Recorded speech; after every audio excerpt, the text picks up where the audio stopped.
good old blonde in the bottom, whatever the fuck this up top is, etc. No wigs, no makeup, no geesh. Cultural sensitivity has been an object of concern in media critique quite a lot recently.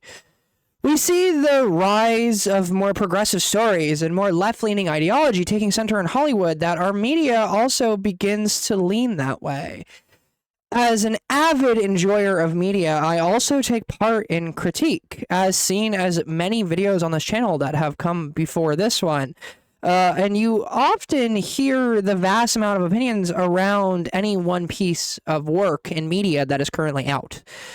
One of the most common critiques I see is the woke mob is both dominating the media and running it at the same time. It's quite a frustrating thing to hear as a person who literally got to see themselves in media. Finally, I feel more seen more than ever, and people are mad about that. Far later than I should have ever seen myself in media, and as I experience such great feelings, I can't help but hear this annoying, agonizing voice that it's the woke mob ruining media. So here's my video way of swatting at that mosquito for hopefully the final time. Not that probably anyone will listen, but regardless, can't say I didn't try, because media being more woke isn't bad, and you're just wrong. Media has always been more woke, honestly, than common ideology, and not only that, art reflects life, and life is queer, colored, and has many layers and aspects to it that sometimes we will never even experience in our own experiences. It is that which is vast and unable to ever be felt truly by a single person, and rather, we are at default limited to the amount of life in which one can live, in which a moment from where we are born. But that's the point of media. That's the idea of listening to someone and in turn their own personal experiences or someone else's experience that is different from yours. It's turned into an art form in media, which can be consumed and digested by a wider group who haven't experienced that specific experience. What the source material is all about. Sometimes our experiences are engraved in us unintentionally. We make art about it, and sometimes we make art that speaks to an entirely separate message from what we intended it to be. To create content and art is to try and emulate empathy, and beyond what you believe empathy is it's woke. And the art you love, and will love is woke, and it's better for it. This video is aimed to answer the question as I mull through separate outlets of media taken during my own lifetime, trying to determine whether the woke mob truly has ruined great art, or if we're just being overdramatic and nonsensical, which is what I believe will be the takeaway from this video. Because at the end of the day, art not only has gotten more woke, but it always has been to some degree. Something I heard online which really pushed this video, which I can't even remember who it was who made the quote, because in true my generation fashion, I just swipe and I miss where the quote is, but the quote was, "The reason right-wing media always fails is because it fails to say anything." And that really spoke to me and really made me think about this woke mob and media in which we are constantly jumping on and hounding. This isn't to say I don't believe right-wing media and or censored narratives aren't important. I truly think fundamentally that the opposite, as if we limit the speech, even the most hateful, it limits our opportunities to make amazing art and have perspective on things. I have created art and I have covered art most times in my life in the highest amount of distress. This isn't to say that I enjoyed the process. I actually hated most of the process of making any of the art in which I do make. But I think that's how an artist has pride. You get through that turmoil, that struggle. This is also to say that conservative mindsets, although now have been boiled down to competition of who can hate the most, people aren't fundamentally that way. Without conservative ideas, we wouldn't have some of my favorite tropes in media, such as a mother's love. Conservative ideas have a place in art, just as liberal ones do, but with all good art, there is a time and place in when these processes to be used, and it comes down to the creators to determine when those moments are. I plan to go through many media outlets with both conservative-leaning demographics and explain either something that has been or is woke, and that this idea that wokeness ruins the things we have and love is just subjectively wrong, and that it's okay to be empathetic. Now, this will primarily be about art created in my lifetime. Obviously, I have only lived my life, and I can't entirely speak to everything before me. I will have small conversations around things before me, but I will not fully dive into them as much as I will things that have been created during my time. Therefore, I will make mentions to media before my time, but my arguments will hinge more on the present and future, if anything. With that being said, let's dive into our first layer of media, film.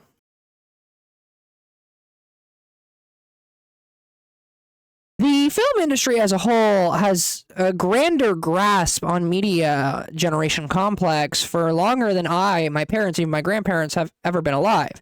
It makes sense we went from telling stories to watching them, some about our life and some completely removed from our lives.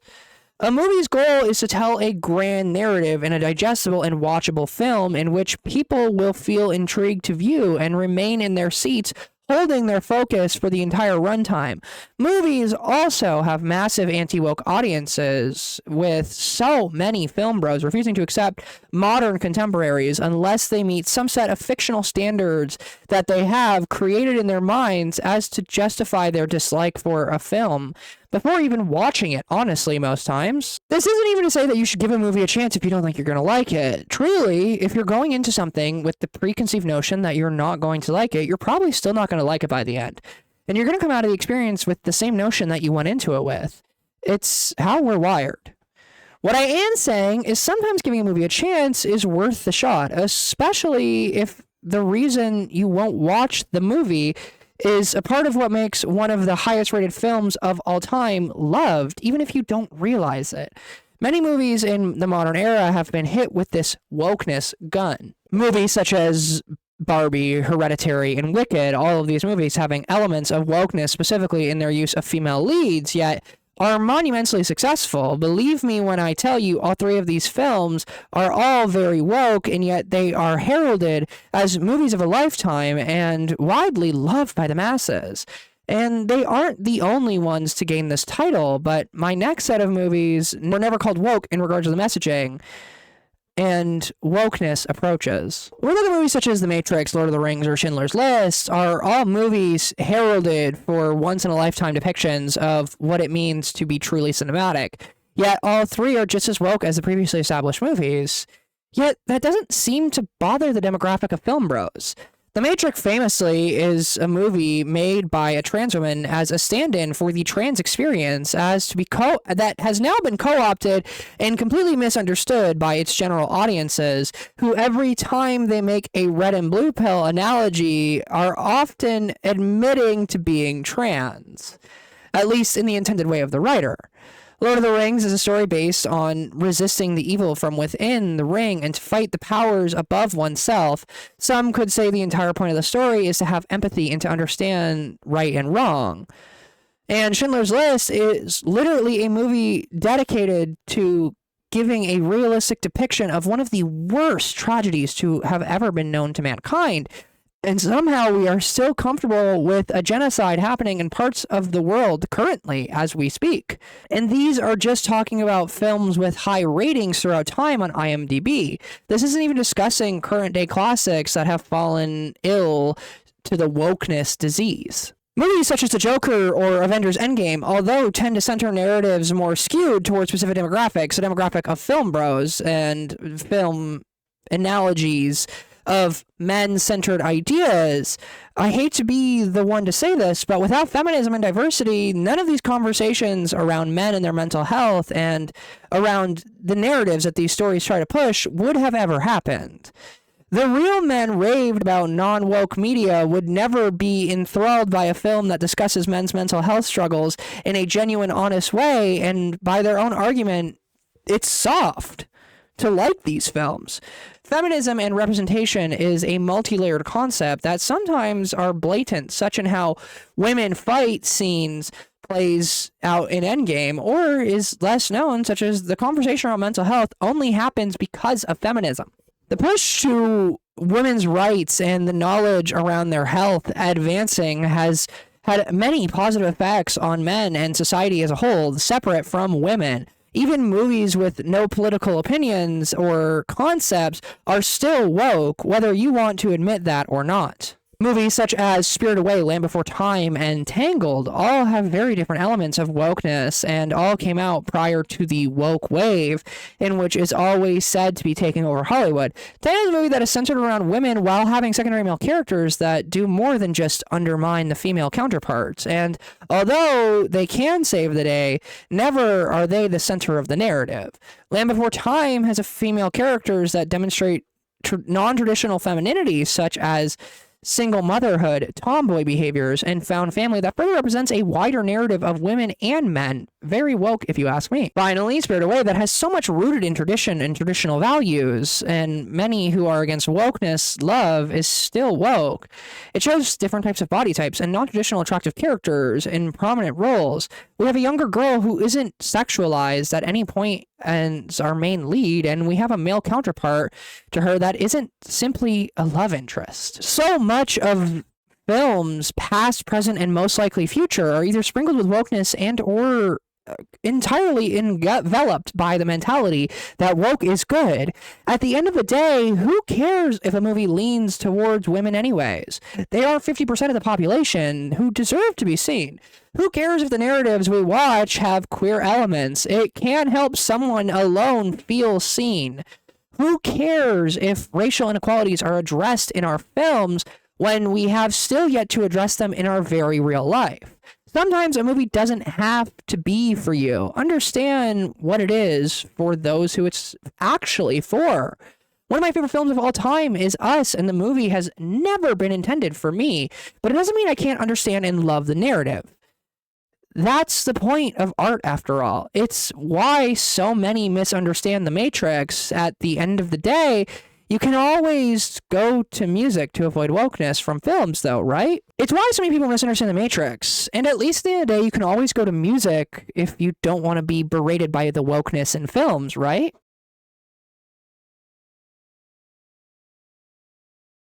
Music is an all-encompassing genre of art that is so diverse in its subject that the only thing tying music together is that it is an audible experience. From the wide amount of genres to the wide amount of individual artists to the wide amount of individual songs, and that's not even mentioning genre bending. Music at its core centers diversity, something that even saying sounds woke, but we're not there yet. After all, music is known for being male-dominated and leaning more towards men and their experiences since the beginning of time. Just look at the world's best performing artists of the current time. The charts don't lie. From Taylor Swift to Sabrina Carpenter to Billie Eilish to Chappell Roan to Kendrick Lamar to Tyler, the Creator to Charlie XCX, and are all good old-fashioned songwriters. They have all famously followed a formula laid out for them and have never broken a mold, which music has placed on them, holding true to traditional ideas. Hell, even look at century-defining artists such as Taylor Swift again, Beyonce, the Beatles, Michael Jackson, and so many others. Much of what has made these people monumental were their beliefs and approach to art. An approach that was different from the norms of the times, and an approach that was diverse. The Beatles preached anti-war rhetoric during the time that war was celebrated. Taylor Swift gave a narrative back to women who have had their voices stolen from them since the beginning of time. Michael Jackson raised up elements of pop music that were historically black and brought them to the forefront. Beyonce gave a sound of liberation to people who needed to be liberated. All of these artists, some celebrated by anti-woke group and some hated by them, all brought something to the table, something of value, something that helped change the game. But that's just it. Many of these artists have been defined by genres, as that is the best way to categorize music into some method of genre, and genres have reputations. Rap is a genre defined by its very specific niche. Famously, it is impossible to both break out of the genre as well as get into. It does so much for itself as it manages to hold itself back. Rap also traditionally has become a man's game and is often boiled down to the top performing men of the time, even though in the recent times we've seen female artists outchart and outperform many industry titans in rap. Rap is an example in which I chose to use because it is a medium that is transformative, as seen by the artists such as Drake, Kendrick Lamar, Lil Uzi Vert, Nicki Minaj, Lil Wayne, and so many artists before them who will constantly, and after them, who will constantly change the game and become industry titans of their own. Yet it is a genre that is so cemented in traditional ideas, in a boys' club, if you will. Creators in the art form always tend to remain stuck in a box. This box is one that can neither be left nor broken into, true Pandora's complex, if you will. Artists such as Doja Cat have dedicated entire discographies to breaking into the genre and still have not been seen as peers in the media as rappers, that is. Artists such as Tyler, the Creator, have attempted to break the glass ceiling that exists in the rap genre and is still labeled to be just a rapper. This isn't to forget the many times the industry titans previously listed have broken culture through rap, proving the influence the genre has, yet prominently seen as a man genre, even if it never really was. Rap is a genre with so much in its subject category, discussing specific struggles, specific groups, and most of the time, this discussion artists are often having to do with racial inequality and or class inequality that exists in our world, and those issues are not gendered. Rap as a genre is one that has constantly evolved more than a genre such as pop or country. It tends to have a staple sound and remain unbroken. Rap is a genre almost entirely dedicated to reinventing itself.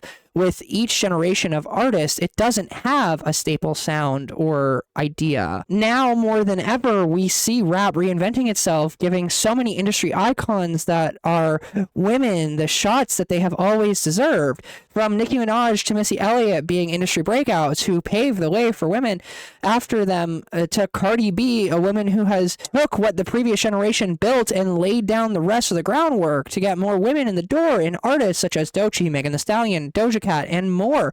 We see women in rap blow up once every 6 months, and with this, we see rap yet again reinventing itself.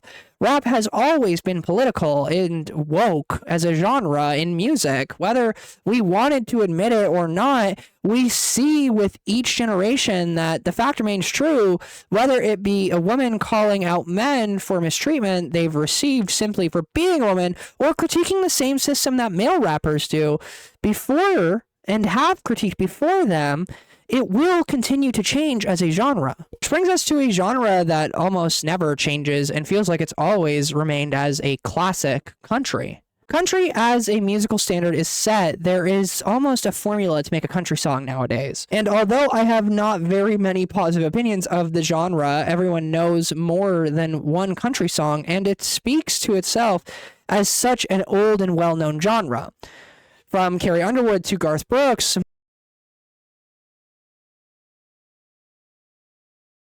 most know of a country singer, but one thing about country is that it's still music and art, and it can be adapted and changed. Country, although one of the oldest genres and most well known, is still has many female singers among very large underground group of queer and POC listeners, even though the demographic tends to skew more towards the film bros and girly pop girls, if you will. It is a genre often associated with a specific group of people, in which I'm hoping you know what I'm trying to refer to. But it has much more to it as a genre. Beyonce herself made a point to prove that with her album Cowboy Carter, a country album entirely dedicated to making genre-bending classics, and in my opinion, succeeding with what she attempts to try. This album was not meant to just be a country fan's album. It's not against them either, though, but it's an album dedicated to changing the narrative and narrowness that country has kind of been known for and associated with. Something I'd hope all country fans can get behind. And then there's the biggest genre of music, pop music. Pop is the never-ending genre that both has everything but also nothing, with the artist reigning from those who produce true art, from those who produce tracks. It is an all-encompassing and has the largest amount of artists and music of all genres, probably even combined if I were to be so bold. And for that fact, it has always been woke. This isn't just in the sense of due to sheer size of the genre, it has woke elements. It is at its core at an art form. Often the more woke aspects and commentary become the leading force in the pop genre. Just look at the largest charting artist potentially all time in pop, Taylor Swift. Much of her popularity is providing women a voice and commentary on a common lived experience between women of all backgrounds, which is giving her and so many women and people a voice, and star-rocketed her success. So much that so even someone such as myself, who doesn't really care for Taylor Swift and her music, has to acknowledge her influence and presence. Then you look at the less popular but still dominating artists on the chart, such as Billie Eilish, an artist whose music is tied to sadness, isolation, and most recently her own queerness. Sabrina Carpenter, an artist who centers her sexuality and sexual tones in most of her music, yet leaning into a more feminine liberation rather than a slut-shaming, a taking the power back, if you will. Or Charli XCX, who created one of the most transformative albums we have ever seen in pop, which was entirely based on her having an open and honest conversation, a one-sided conversation at that, with the listeners. That's just from this year's top-performing artists. And to say that pop has been widely dominated by the girls for a long time. And although you could theoretically make the argument that maybe just all listeners are women, it stands to argue that that can't be true when these artists are this popular. It is a genre that is as old as time, and it has always had woke elements to it, due to the nature of the genre and just for the artist in the genre. It's wide-reaching, but also it's influential. It will continue to be woke and dominate the media because little did most people who hate wokeness know it is dominant for a reason. Good art requires for there to be a narrative that needs to be spoken on. Good art needs a point to get across, as the shows I'll be mentioning in the next section do get the point across.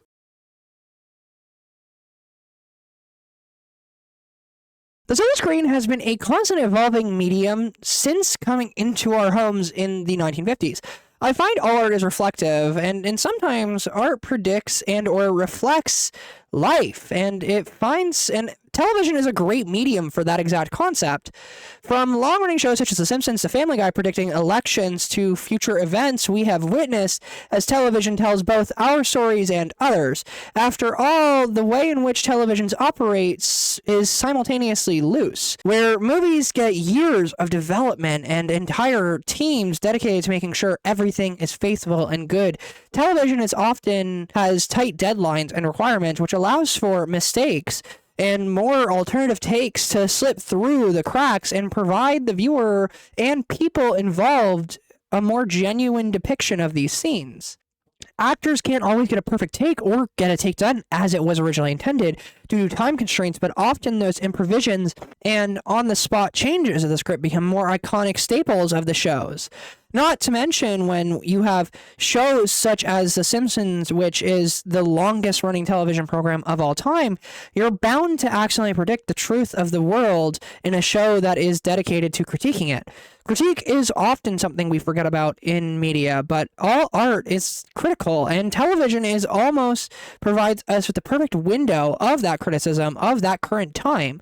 Whereas films can become timeless, television shows will always be a product of the time in which they were made. It's not to say that they can't have a second or third life, or even be timeless, but rather television tells you what time it was made in with its subject matter. For example, the film The Hunger Games came out over 10 years ago at this point. But its political narratives become more and more true every time I rewatch the set of movies. Shows such as Friends are such a popular time, and yes, there are lessons we can learn from them to this day, such as the entire show narrative that was based on health insurance fraud due to the terrible economic standing of American health insurance, which feels rather poignant right now. Hey, Luigi. There's a fine line in television, as well as with the fast pace. It is meant to produce. Much of TV is boiled down to not create anything productive, but even unproductive art has value. Take a show such as The Office, for example, a rather simple concept show that takes modern personal problems and creates dry comedy around it. At face value, it doesn't mean much in critique of culture, but when you think about it, being able to laugh at the mundane and critique culture in a more personal way, such as being an office worker, still has its value. The Simpsons may not be high art, but it still qualifies as art. Much of television is based in the idea, with some daring to take the plunge into a much more serious critique of culture and world at large. Shows such as Arcane and How to Get Away with Murder and Chainsaw Man have overreaching plot points and characters to invest in, but also have underlying critiques of the world at large and the issues that are so blatant, yet we tend to miss. Take Arcane, a show that I have yet to see anyone say a negative thing about, has so much underlying and or blatant messaging behind classism and systemic issues in society regarding our ruling class and the very concept of war.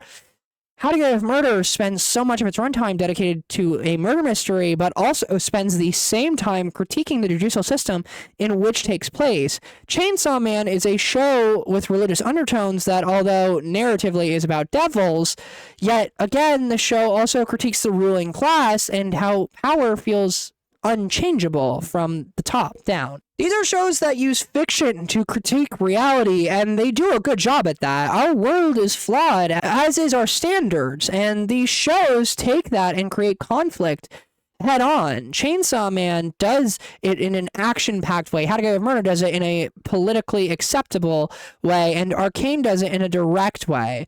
None of these shows are wrong in how they portray their critique of society, and rather, isn't that the point? All of these shows have woke elements, such as Makima being a ruling figure in Chainsaw Man, a woman in power, or Annalise Keating proving the way we navigate the world is inherently incorrect, to Jinx proving there is a point of no return and how wronged we can be by the ruling class. These shows are important because they dare to critique what is wrong with our world, and they don't do it in some perfect way.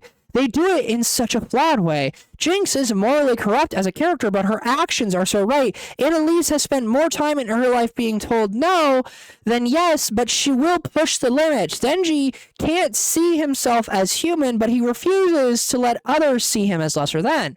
These are characters who fight to get where they are, not some gladiator way that is celebrated, but rather it's the real bottom of the line that we refuse to admit in our modern day. Jinx and Vi fought for their spots and became what they could to avoid their own upbringing onto others. Annalise fought her ass off to become the best she could be, and she fought till she died. And Denji fought to the same systemic issues our previous mentions did and became someone and something, the Chainsaw Devil. These characters are not woke inherently, but the struggles they faced are woke. These are all series that take time and care in acknowledging wage inequality in many ways, including gender, race, sexuality, and every other minor spectrum indifference. These are all shows that I would recommend to others, not because of their political views, but because they go about their views in a very real and honest way. They never force wokeness on you, but they are inherently woke, as is all art. I hope that the point has come across at this point, but either way I will say it because in adversity we have the dreamers when it comes to television. Shows such as Pose and Heartstopper have such massive emphasis on what the future could be. They dare to be honest in what has been admitting to the very real bad aspects of the past in our current society. Pose being a time-centered piece all about AIDS and the struggle of queer folk faced, but altogether both series dare to say there is more for us. Heartstopper takes place in a world Pose dreams to create, and as someone who loves the series so much, specifically in their own versions of wokeness, I can't help but see the very clear parallels in how Heartstopper exists to prove Pose was right. We do have space. something so much of the fan base of media I am critiquing, aka like film bros and the woke mob, angry elitist, if you will, admit that sometimes there are specific occurrences that not everyone can relate to, but they can understand it. Pose aims to throw the truth of queerness and woke ideology in your face, whether you like it or not, where Heartstopper aims to discuss these aspects and allow for a person who may be removed from the subject matter to digest it in a more kinder way, if you will. Neither are wrong in their approach, but both take the subject matter of queerness in dramatically different ways, and both are honest about it. Pose dares to say that queerness is hard, femininity and gender and the complex ideologies around those, and all of that is never ending. And Heartstopper dares to say it doesn't have to be that way. It need not hurt to be queer, and rather queerness can be good. And they both have the same end goal of displaying what that can mean, but they go about it in separate ways from one another. Pose does exist to see Heartstopper become a reality, whereas Heartstopper exists to prove Pose was right. Queerness and wokeness can exist, and frankly, it should. Whether you like it or not, we have not fought for wokeness to get its shot just for you to be displeased about it. It won't hurt you. It never has. You just refuse to acknowledge it, and that includes in your video games. Finally, one of the primary inspirations for this video, because it is such a heavy topic, is wokeness in video games.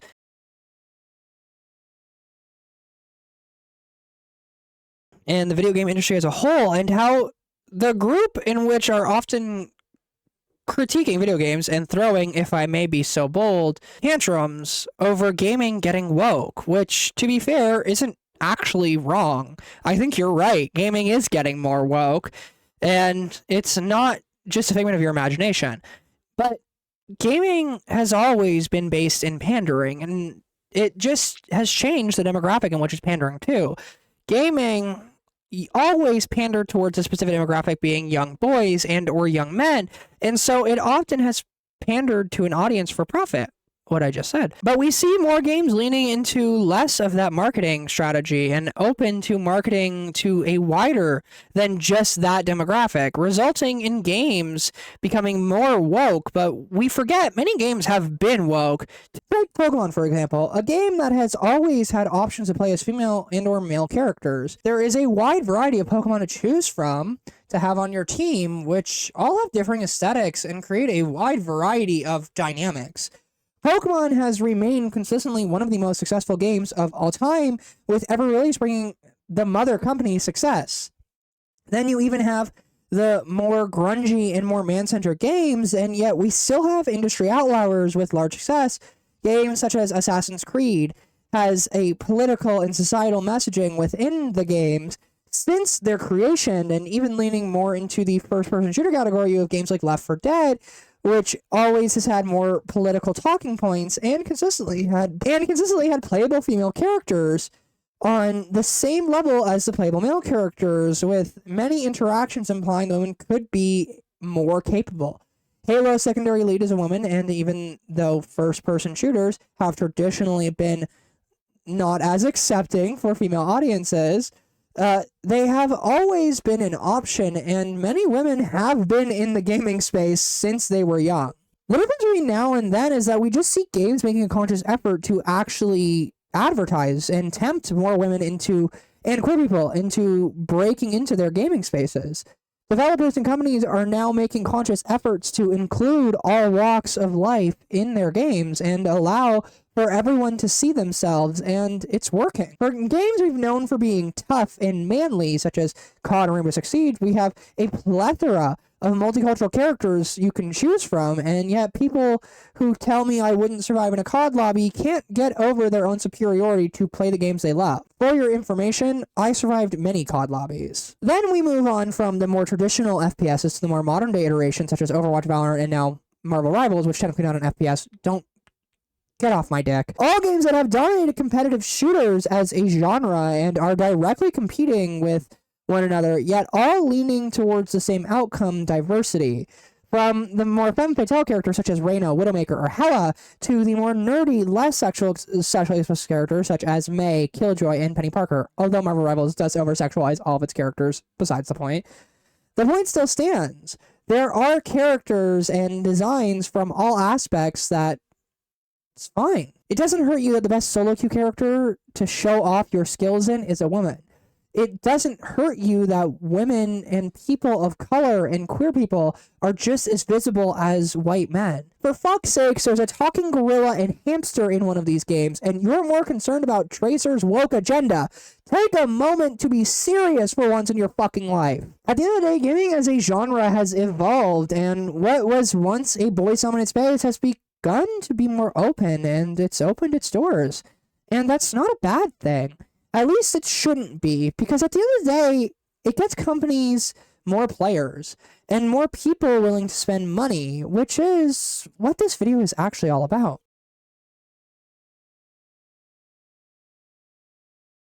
Watch this. Wokeness kind of does suck, because at the end of the day, the media has a goal in mind. The true goal is not just to present art or create. That would be awesome. And sometimes we do get media that does that. But 9 times out of 10, rather, we live in a capitalist society, so our bottom line is always money. And it has always been that way.